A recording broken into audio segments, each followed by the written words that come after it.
you're trying to figure out if you want to do a short-term rental or if you want to do a long-term rental. So good news for you, I have done both, and I am here today to talk to you about the pros and cons and give you a little bit of clarity on what you should do. Let's start with long-term rentals.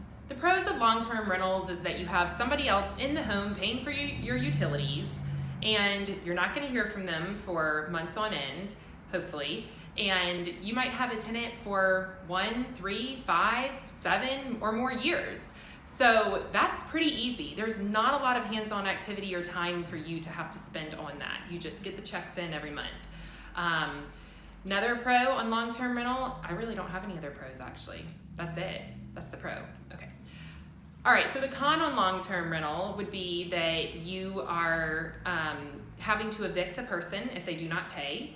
And also, another con I would say for long-term rentals is that you don't make nearly as much money as you would if you turned it into a short-term rental. All right, so the pros on a short-term rental.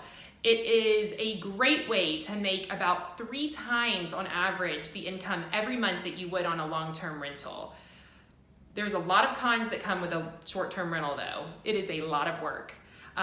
If you want to be more hands-off, then I don't recommend a short-term rental unless you're in a city that has a really good management company for short-term rentals, and there are not a lot of those out there yet. There will be in maybe 5 to 10 years, but we don't have that yet.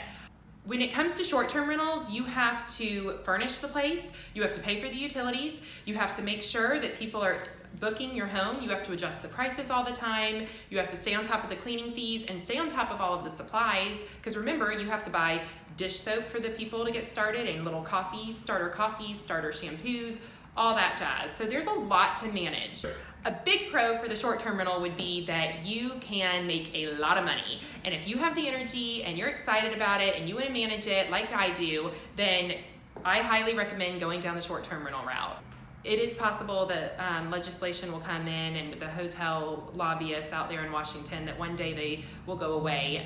So that is a real concern, but I'm going to take advantage of short-term rentals as long as I can and continue to buy them and benefit from them. Thank you for watching. Subscribe to the station to watch more videos about short-term versus long-term rentals. Also, if you have any other questions about this, feel free to contact me. My information is below. I'm Janice Overbeck with the Janice Overbeck Real Estate Team. I'm right outside of Atlanta in Cobb County, Georgia.